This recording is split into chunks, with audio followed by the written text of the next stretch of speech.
नमस्कार। हमारे इस विशेष सांकेतिक समाचार में मैं सैमा खान आप सभी दर्शकों का स्वागत करती हूं।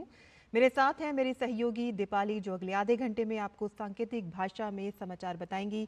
शुरुआत करते हैं हेडलाइन से। 18वीं लोकसभा के अध्यक्ष चुने गए ओम बिरला, सदन को दिया धन्यवाद। कहा कि पिछले एक दशक में प्रधानमंत्री के मार्गदर्शन में हुए कई महत्वपूर्ण फैसले। सदन में गतिरोध पर कहा कि संसद और सड़क के विरोध में होता है अंतर।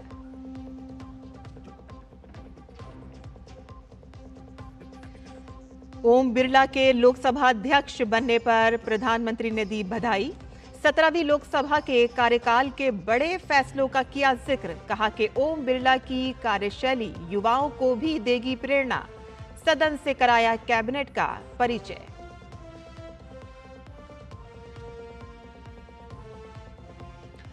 लोकसभा अध्यक्ष ने सदन में रखा आपातकाल पर प्रस्ताव। लोकसभा अध्यक्ष ने आपातकाल को बताया इतिहास का काला धब्बा। सदन के अंदर एनडीए सांसदों ने रखा मौन। संसद परिसर में किया प्रदर्शन।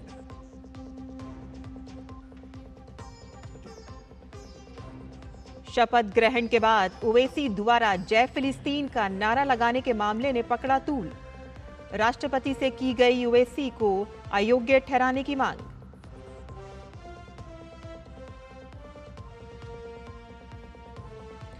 उनतीस जून से शुरू होगी श्री अमरनाथ यात्रा। सुरक्षा के पुख्ता इंतजाम।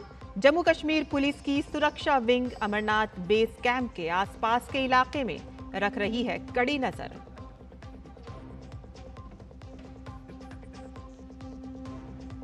देश के बाकी हिस्सों की ओर आगे बढ़ा दक्षिण पश्चिमी मॉनसून। दक्षिण भारत से लेकर उत्तर पूर्व तक भारी से भारी बारिश का अलर्ट जारी।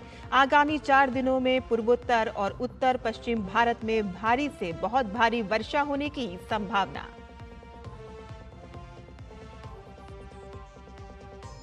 पेरिस ओलंपिक के लिए 16 सदस्य भारतीय हॉकी टीम का ऐलान। हरमनप्रीत सिंह होंगे टीम के कप्तान। वहीं श्रीजेश और मनप्रीत सिंह चौथी बार आएंगे ओलंपिक में नजर।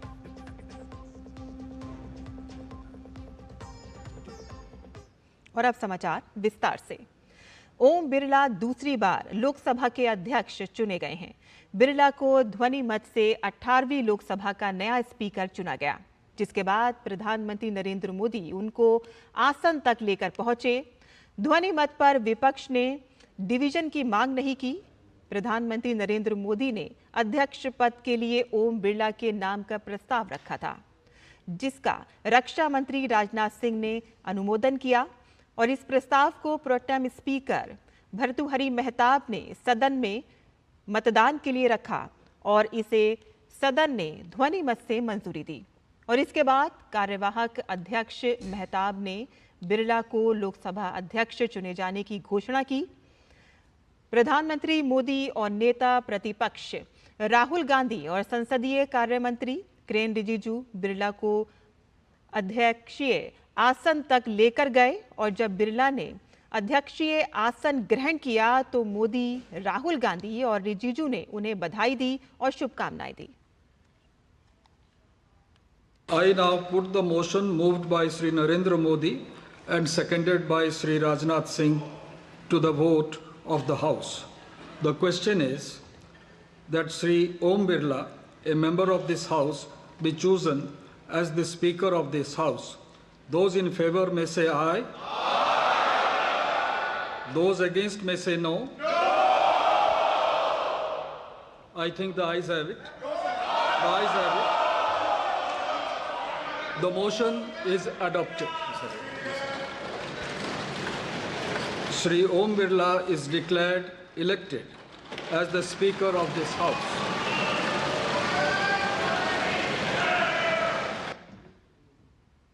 और प्रधानमंत्री नरेंद्र मोदी ने ओम बिरला को 18वीं लोकसभा का अध्यक्ष चुने जाने पर बधाई दी। पीएम ने सदस्यों से उचित आचरण और नियमों का पालन करने की भी बात कही। उन्होंने कहा कि कुछ फैसले पीड़ा देते हैं, लेकिन लोकसभा अध्यक्ष ने सदन की गरिमा को बनाए रखा है। हम सब चाहते हैं कि सदन में आचरण, सदन के नियमों का पालन हम सब करें। और आपने बड़े सटीक तरीके से, संतुलित तरीके और कभी कभी कठोरता के साथ भी फैसले लिए हैं। मैं जानता हूं कि ऐसे निर्णय आपको पीड़ा भी देते हैं, लेकिन सदन की गरिमा और व्यक्तिगत पीड़ा में आपने सदन की गरिमा को पसंद किया और सदन की परंपरा को बनाने का प्रयास किया। ये साहसपूर्ण काम के लिए भी आदरणीय अध्यक्ष जी, आप अभिनंदन के अधिकारी हैं। और प्रधानमंत्री नरेंद्र मोदी ने G20 संसदीय अध्यक्षों के शिखर सम्मेलन के सफल आयोजन के लिए लोकसभा अध्यक्ष को बधाई दी। उन्होंने कहा कि इसके आयोजन से भारत की प्रतिष्ठा दुनिया में बढ़ी है। G20 भारत की सफलता के एक महत्वपूर्ण पृष्ठ है, लेकिन बहुत कम चर्चा हुई है, वो है P20।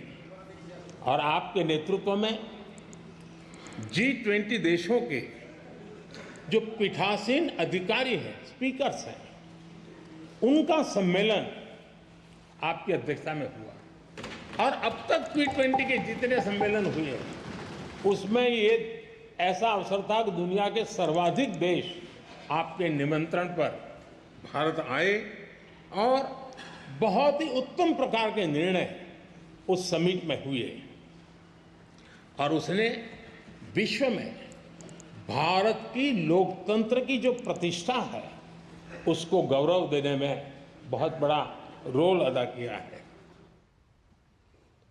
और लोकसभा का अध्यक्ष चुने जाने पर ओम बिरला ने सदन के सभी सदस्यों को धन्यवाद दिया।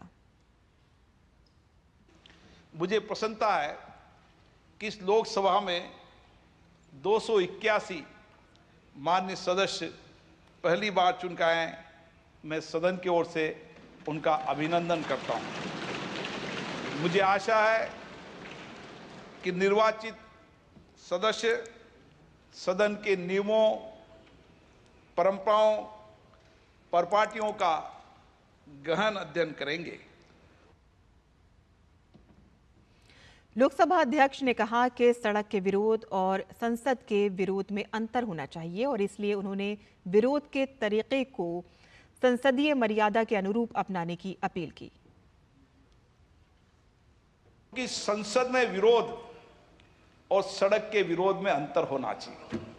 हमें जनता ने चुनकर भेजा है संसद के लिए, इसलिए मेरी अपेक्षा रहेगी कि हम विरोध के तरीके को संसद की मर्यादा के अनुरूप अपनाएं। पुनः मैं सभी मान्य सदस्यों का आभार व्यक्त करता हूं और विशेष रूप से आग्रह करता हूं कि लोकतंत्र और सदन के गौरव बढ़ाने के लिए आप सब सामूहिक प्रयास करेंगे। हमें लोक सेवा का जो अवसर दिया है उसका अधिकतम उपयोग करेंगे। मैं 18वीं लोकसभा के इस अंतरिम काल के सदन की कार्रवाई के सुचारू संचालन के लिए हमारे माननीय प्रोटेम स्पीकर श्री भर्तृहरि मेहताब जी, सभापति तालिका के सदस्य माननीय राधा मोहन सिंह जी एवं फंगन सिंह जी पुलिस्ते का भी आभार व्यक्त करता हूं। लोकसभा अध्यक्ष ने आपातकाल पर प्रस्ताव भी रखा। लोकसभा अध्यक्ष ने सदन की ओर से 1975 में आपातकाल लगाने की कड़ी शब्दों में निंदा की और साथ ही उन्होंने इसका विरोध करने वाले सभी लोगों के संकल्प शक्ति की सराहना भी की। ये सदन 1975 में देश में आपातकाल इमरजेंसी लगाने के निर्णय की कड़े शब्दों में निंदा करता है। इसके साथ ही हम उन सभी लोगों की संकल्प शक्ति की सराहना करते हैं जिन्होंने इमरजेंसी का पुनर्जोर विरोध किया, अभूतपूर्व संघर्ष किया और भारत के लोकतंत्र की रक्षा का दायित्व निभाया। भारत के इतिहास में 25 जून 1975 के उस दिन को हम हमेशा काले अध्याय के रूप में जाना जाएगा। प्रधानमंत्री नरेंद्र मोदी ने सोशल मीडिया मंच एक्स पर ओम बिरला जी को दूसरी बार लोकसभा अध्यक्ष चुने जाने पर बधाई दी और साथ ही लोकसभा अध्यक्ष की ओर से सदन में आपातकाल की कड़ी निंदा किए जाने पर खुशी भी जताई। प्रधानमंत्री ने पोस्ट किया कि मैं श्री ओम बिरला जी को दूसरी बार लोकसभा अध्यक्ष चुने जाने पर बधाई देता हूं। उनकी अंतर्दृष्टि और अनुभव से सदन को बहुत लाभ होगा। उनके आगामी कार्यकाल के लिए मेरी शुभकामनाएं। मुझे खुशी है कि माननीय अध्यक्ष ने आपातकाल की कड़ी निंदा की, उस दौरान हुई ज्यादतियों पर प्रकाश डाला और जिस तरह से लोकतंत्र का गला घोटा गया उसका भी जिक्र किया। उन दिनों के दौरान पीड़ित सभी लोगों के सम्मान में मौन खड़े रहना भी एक अद्भुत भाव था। आपातकाल 50 साल पहले लगाया गया था, लेकिन आज के युवाओं के लिए इसके बारे में जानना जरूरी है, क्योंकि ये एक उपयुक्त उदाहरण है कि जब संविधान को कुचल दिया जाता है, जनमत को उत्तेजित किया जाता है और संस्थानों को नष्ट कर दिया जाता है, तो क्या होता है।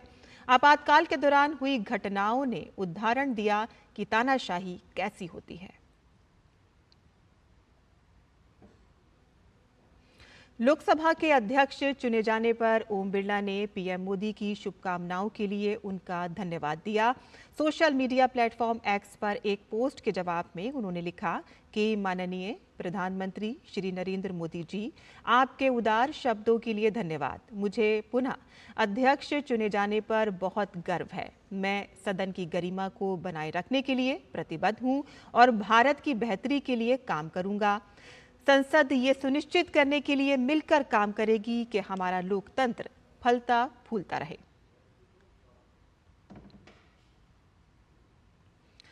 प्रधानमंत्री नरेंद्र मोदी ने लोकसभा अध्यक्ष का निर्वाचन होने के बाद सदन में अपनी कैबिनेट के सदस्यों का परिचय कराया। प्रधानमंत्री ने एक खास परंपरा के तहत कैबिनेट के एक एक मंत्री का नाम लिया। उन्होंने किस मंत्री को कौन सा विभाग दिया गया है, इस बारे में भी जानकारी दी। पीएम नरेंद्र मोदी ने ऐसा इसलिए किया क्योंकि नई कैबिनेट को संसद से परिचित कराने की परंपरा है। प्रधानमंत्री ऐसा करते हैं और मंत्रियों का सदन से परिचय कराते हैं। ये परंपरा पहले से चली आ रही है। लोकसभा में आज 1975 में भारत में लाए गए आपातकाल को याद करते हुए 2 मिनट का मौन रखा गया। हालांकि इस दौरान विपक्षी सदस्यों ने नारेबाजी की। मौन रखने वाले सदस्यों में प्रधानमंत्री नरेंद्र मोदी, उनकी मंत्रिपरिषद के सभी सदस्य और सत्ता पक्ष के अन्य सांसद शामिल रहे।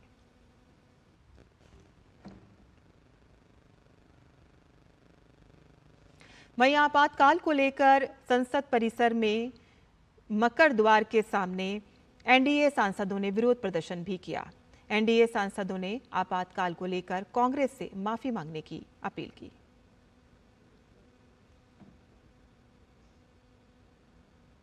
एनडीए सांसदों ने आपातकाल को लेकर कांग्रेस से माफी मांगने की मांग की और साथ ही बताया कि आज लोकसभा में आपातकाल के खिलाफ प्रस्ताव क्यों लाया गया। इमरजेंसी तो इस 26 जून को ही लगा था 1975 में, और हम सब लोग इमरजेंसी में जेल में थे। और आज जो कांग्रेस पार्टी के लोग संविधान के खतरे की बात कर रहे हैं, तो संविधान तो 75 में खतरे में हुआ था।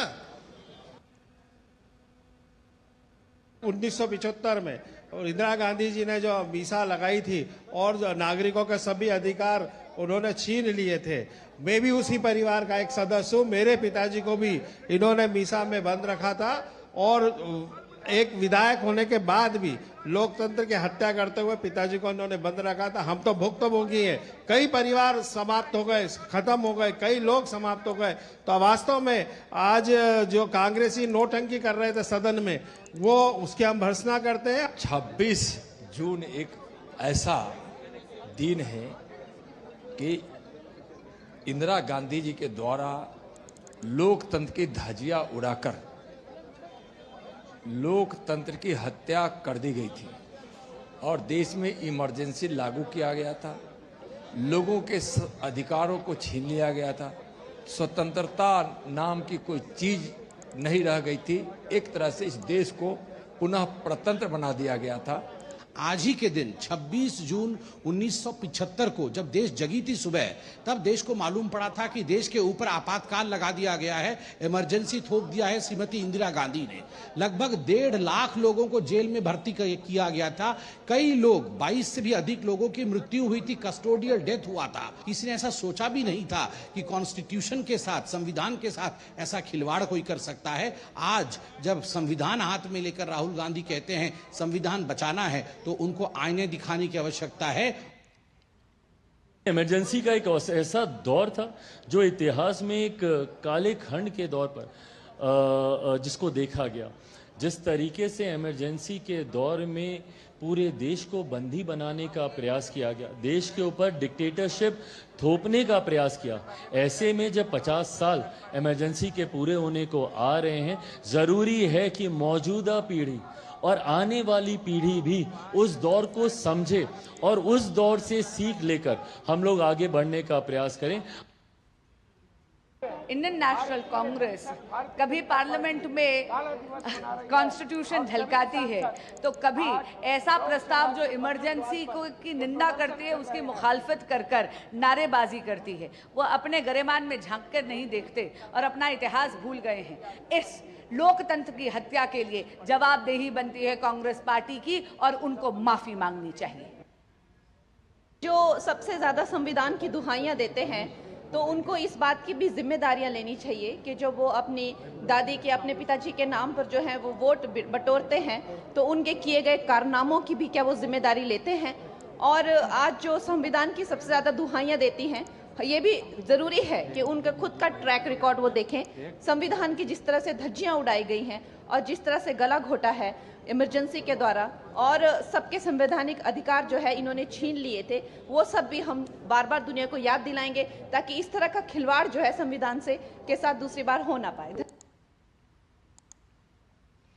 और प्रधानमंत्री नरेंद्र मोदी ने आज खास मेहमानों से मुलाकात की। ये मुलाकात संसद भवन में स्थित प्रधानमंत्री कार्यालय में हुई।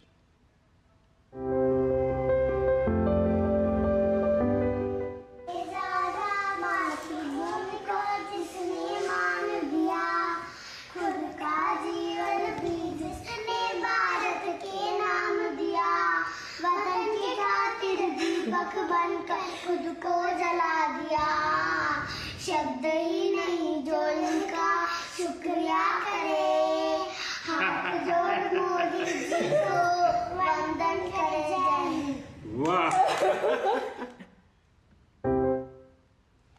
आगे बढ़ते हैं, जहां श्री राम जन्मभूमि तीर्थ क्षेत्र के महामंत्री चंपत राय ने सोशल मीडिया पर वायरल हो रहे उन सभी अफवाहों को भ्रामक बताया है जिसमें श्री राम जन्मभूमि मंदिर में वर्षा काल के दौरान छत से पानी टपकने की बात कही जा रही थी। चंपत राय की ओर से जारी एक बयान में कहा गया कि कंड्यूट पाइप के सहारे भूतल पर गिरने वाले पानी को गलत तरीके से प्रचारित किया जा रहा है। चूंकि मंदिर परिसर के प्रथम तल पर बिजली, वाटर प्रूफिंग और फ्लोरिंग का कार्य प्रगति पर है, लिहाजा बारिश के दौरान एकत्रित हुआ पानी बिजली के लिए काम आने वाले कंड्यूट के सहारे भूतल पर गिरने लगा और ऊपर से देखने पर एक पल के लिए कोई भी भ्रमित हो सकता है कि छत से पानी टपक रहा है। हालांकि वास्तव में पानी कंड्यूट पाइप के सहारे भूतल पर निकल रहा है और जल्द ही प्रथम तल की फ्लोरिंग पूर्णतः वाटर टाइट हो जाएगी और जिसके बाद किसी भी जंक्शन से पानी का प्रवेश नहीं होगा। हिमाचल प्रदेश के कर्जे में डूबने को लेकर शिमला से बीजेपी सांसद सुरेश कश्यप ने कहा है कि ये सुक्खू सरकार का आर्थिक कुप्रबंधन है। सरकार लगातार कर्जा ले रही है। मात्र 18 महीने में 25,000 करोड़ का कर्जा लिया गया है, लेकिन पैसा कहां जा रहा है ये पता नहीं है। कांग्रेस ने अपनी कोई गारंटी पूरी नहीं की है। हमारे साथ मौजूद हैं शिमला से हमारे साथ सांसद सुरेश कश्यप जी। कश्यप जी, सुक्खू सरकार एक तरफ पैसे बांट रही है, दूसरी तरफ कह रही है कि हिमाचल प्रदेश कर्जे में है। देखिए, जब से वर्तमान सरकार सत्ता में आई है, वित्तीय कुप्रबंधन के कारण लगातार हिमाचल प्रदेश को कर्जे में डुबोने का काम ये सरकार कर रही है। 18 महीने में 25,000 करोड़ से ज़्यादा का कर्ज सरकार ने ले लिया है, लेकिन अगर धरातल पर देखें तो विकास के पूरे काम ठप पड़े हैं। कोई भी नई योजना, कोई भी नया कार्य धरातल के ऊपर नहीं हुआ। और जिस प्रकार से इस सरकार ने सत्ता में आने के बाद, चाहे संस्थान बंद करने की हम बात करें या फिर जनता के ऊपर बोझ बढ़ाने का काम किया है, डीजल के ऊपर 7 रुपया वैट बढ़ाया, जिसके कारण महंगाई बढ़ने का काम हुआ है। और यही नहीं है, जिस प्रकार से जो गारंटियां देकर ये सरकार सत्ता में आई थी, एक भी गारंटी पूरी करने में नाकाम आ रही है। गारंटी पूरी नहीं हो रही है, लेकिन जब भी कर्जे की बात होती है तो दोषारोपण आपकी पिछली सरकार पे होती है, जो बीजेपी की सरकार, जयराम ठाकुर की सरकार थी। देखिए, हिमाचल प्रदेश में कर्ज लेने की रिवायत जो है कांग्रेस के समय में ही डली। पिछले 5 साल हमारी सरकार रही और 5 साल में मात्र 19,000 करोड़ का कर्जा लिया गया, जबकि कोरोना काल भी इस समय हमने देखा। उस समय लोगों को सहायता मुहैया करवाना, दवाइयाँ मुहैया करवाना, इंजेक्शन मुहैया करवाना और सारी तमाम फैसिलिटीज़ देना, ये काम हमारी सरकार ने किया। इसके बावजूद भी फिजूल खर्ची के ऊपर लगाम लगा के रखी और बहुत कम कर्ज हमारी सरकार ने लिया। लेकिन इस सरकार ने तो मात्र 18 महीने में 25,000 करोड़ से ज़्यादा का कर्ज ले लिया। बरसात का मौसम आने को है, पिछली बरसात के समय में जो नुकसान हुआ था अभी तक उसकी भरपाई नहीं हो पाई। जो सड़कें तब बंद हुई थी, आज तक वो सड़कें नहीं खुल पाई। तो ये जो कर्ज ले रहे हैं, जो कर्ज के ऊपर कर्ज ले रहे हैं, ये पैसा कहाँ जा रहा है, इस बात को लेकर इस सरकार को बताना चाहिए कि ये 25,000 करोड़ का कर्ज लिया है तो कहाँ उसको खर्च कर रहे हैं। हिमाचल प्रदेश की कांग्रेस सरकार का वित्तीय कुप्रबंधन हिमाचल को कर्ज में डुबा रहा है, कहना है शिमला से सांसद सुरेश कश्यप जी का। कैमरा पर्सन शिवम के साथ निशांत राय, डीडी न्यूज, दिल्ली। वहीं नीट पेपर लीक मामले में सीबीआई तेजी से जांच का काम कर रही है और इसी कड़ी में पटना में सीबीआई को 2 आरोपियों की रिमांड मिली है। इसमें से एक का नाम चिंटू है, जिसे देवघर से गिरफ्तार किया गया था, जबकि दूसरे आरोपी का नाम मुकेश है। सीबीआई ने स्पेशल कोर्ट में रिमांड का आवेदन किया था, जिस पर सुनवाई करते हुए न्यायिक दंड अधिकारी हर्षवर्धन सिंह ने रिमांड की अर्जी मंजूर कर ली। वहीं सीबीआई की 2 टीमें झारखंड के हजारीबाग भी पहुंची, जहां ओएसिस स्कूल में प्रिंसिपल एहसानुल हक से पूछताछ के बाद हिरासत में ले लिया गया है और सीबीआई की टीम ने अपने साथ ले गई है। और इससे पहले लगभग 7 घंटे तक सीबीआई की टीम ने स्कूल में प्रिंसिपल से पूछताछ की। पिछले दिनों बिहार की आर्थिक अपराध इकाई की टीम ने भी ओएसिस स्कूल पहुंचकर जांच की थी।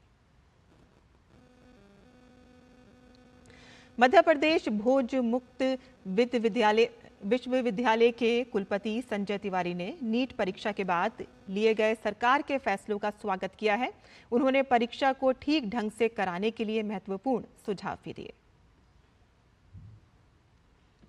और आज के हमारे विशेष सांकेतिक समाचार में बस इतना ही। मुझे और मेरी सहयोगी दीपाली को अब अनुमति दें। नमस्कार और आप देखते रहिए डीडी न्यूज।